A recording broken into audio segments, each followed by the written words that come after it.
तो दोस्तों अक्सर हम क्या गलतियां करते हैं एक छोटे से स्टोरी के माध्यम से समझते हैं। एक बार मुल्ला नसरुद्दीन एक पेड़ के नीचे बैठे हुए मिर्च खा रहे थे। मिर्च खा रहे थे और उनके आंखों में से पानी चल रहा था। बिलबिला रहे थे वो पानी के लिए।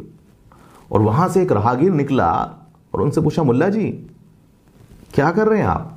मुल्ला जी बोले, मैं मिर्च खा रहा हूं, भैया मुझे पानी ला दो, मेरी हालत बड़ी खराब हो गई है। अब राहगीर ने जो है देखा कि मुल्ला जी की हालत खराब हो रही है, थोड़ा सा पानी जो है मुल्ला जी को दे दिया और रास्ते पे आगे चला गया। मुल्ला जी फिर से मिर्च खाने में लगे हुए थे तो वहां से एक पंडित जी गुजरे। पंडित जी ने देखा, अरे मुल्ला जी ये मिर्च खा रहे हैं और रो रहे हैं और चिल्ला रहे हैं। पंडित जी बोले, अरे मुल्ला जी क्या कर रहे हैं आप? हालत खराब हो गई है आपकी, देखिए चेहरा लाल हो गया आपका। तो मुल्ला जी बोले, नहीं भाई, 2 रुपए की मिर्च ली है। कितने की? 2 रुपए की मिर्च ली है और देने वाले ने बोला था कि खाने की चीज है ये। या दोस्तों, देने वाले ने बोला था मुल्ला जी को कि 2 रुपए की ली है और खाने की चीज है। तो पंडित जी ने बोला कि भैया खाने की चीज तो है पर इसे ऐसे नहीं खाया जाता। अब मुल्ला जी बड़े हैरानी से पंडित जी की तरफ देखने लगे कि पंडित जी क्या बोल रहे हो आप? आपको पानी देना है तो दीजिए और अपना काम कीजिए। और पंडित जी ने क्या किया, पानी दिया और पंडित जी अपने रास्ते हो लिए। अब शाम हो गई। शाम होते होते जब राहगीर वापस उस रास्ते पे आया और मुल्ला जी दोबारा से वही मिर्च खा रहे थे बैठे हुए। अब राहगीर बड़ा हैरान परेशान, बोला, मुल्ला जी ऐसा क्या है इस मिर्च के अंदर कि आप अभी भी शाम हो गई, आपकी हालत बुरी हो गई है और अभी भी आप इस मिर्च को खाने में लगे पड़े हैं? मुल्ला जी ने बड़ा ही सरल जवाब दिया कि भाई 2 रुपए लगे हुए हैं, 1.5 रुपए की खाली है, 8 आने की बची है, तो 3 हिस्से खा लिया, चौथा हिस्सा बचा है, बस ये खाना है क्योंकि पैसे लगे हुए हैं 2 रुपए और खाने की चीज है। तो दोस्तों ऐसा अक्सर हमारे साथ में होता है। कई बार हम अपना थोड़ा सा पैसा बचाने के लिए अपना बहुत बड़ा नुकसान कर लेते हैं। कई बार हमें ऐसा लगता है कि हमने उस सिस्टम में, उस प्रोजेक्ट में, इस जगह पे अपना पैसा लगाया था और उसको पूरा करने के लिए कहीं ना कहीं हम दिन रात उसके अंदर लगे रहते हैं और हमें जाने अनजाने हम अपना टाइम भी बर्बाद कर रहे होते हैं और अपने पैसे का तो नुकसान कर ही रहे होते हैं दोस्तों।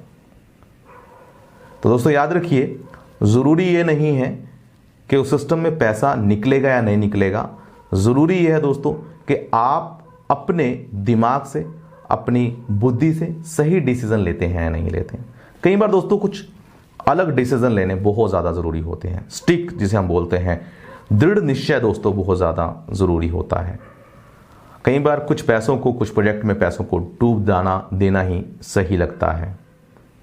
कहीं ऐसा ना हो कि उस प्रोजेक्ट से, उस कंपनी से, उस सिस्टम से आप पैसा लेने के चक्कर में अपना टाइम बर्बाद कर रहे हो, अपना फेस वैल्यू बर्बाद कर रहे हो सकता है उस वक्त में आप कुछ और काम करके काफ़ी अच्छी इनकम ले सकते हैं।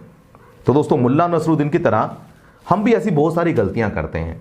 हम अपना थोड़ा सा पैसा बचाने के लिए अपना टाइम बर्बाद करते हैं और उससे कहीं ज़्यादा अपना नुकसान कर लेते हैं। बहुत सारे सिस्टम, बहुत सारी कंपनी, बहुत सारे प्रोजेक्ट में हम अपना पैसा लगाते हैं और उस थोड़े से पैसे को रिकवर करने के लिए लगातार दिन रात उसके अंदर घुसे रहते हैं और लगे रहते हैं और ऐसा लगता है कि हम यहाँ से पता नहीं कितने करोड़ों रुपए निकाल लेंगे। पर दोस्तों कई बार याद रखिएगा, कई बार ऐसे डिसीजन लेने पड़ते हैं आपको कि उस सिस्टम को छोड़ना पड़ेगा। आपको उस सिस्टम को छोड़िए, साइड कीजिए और आगे बढ़िए दोस्तों। आगे वक्त आपका इंतजार कर रहा है। उस छोटे से पैसे के लिए, उस छोटे से नुकसान को भूल जाइए दोस्तों। नुकसान होते रहेंगे, हम सीखते रहेंगे दोस्तों। तो याद रखिए, मुल्ला नसरुद्दीन की इस स्टोरी को अपनी जिंदगी में उतारिएगा और हमेशा थोड़े से लालच में मत पड़िएगा। कहीं ऐसा ना हो कि आप भी रोते रहें, बिलबिलाते रहें और आप अपना टाइम भी बर्बाद करें और वक्त आपके हाथों से निकलता चला जाए। तो न्यू अपॉर्चुनिटी की तरफ जाइए दोस्तों। पुरानी, अगर आपको सही इनकम, सही जगह पे, सही बिजनेस हो चल रहा है आपका, तो डेफिनेटली उसमें लगे रहिए। बट कहीं ना कहीं अगर आपको नुकसान दे रहा है और आपको लग रहा है कि इसका विजन और मिशन अच्छा नहीं है, आने वाले समय में बताई कुछ और चीजें गई थी, अभी कुछ और रहा है, तो दोस्तों ऐसे सिस्टम में आप ना लगे रहें। कहीं ऐसा ना हो कि आपके फेस वैल्यू और आपके रिलेशंस भी खराब हों दोस्तों। तो समझदारी से काम लीजिए और मुल्ला नसरुद्दीन की तरह मिर्च मत खाते रह जाइएगा। जी हाँ दोस्तों, सिर्फ मिर्च मत खाते रह जाइएगा, तो मिर्च को खाने का भी तरीका होता है। तो धन्यवाद, मिलते हैं अगली स्टोरी के अंदर। थैंक यू वेरी मच दोस्तों।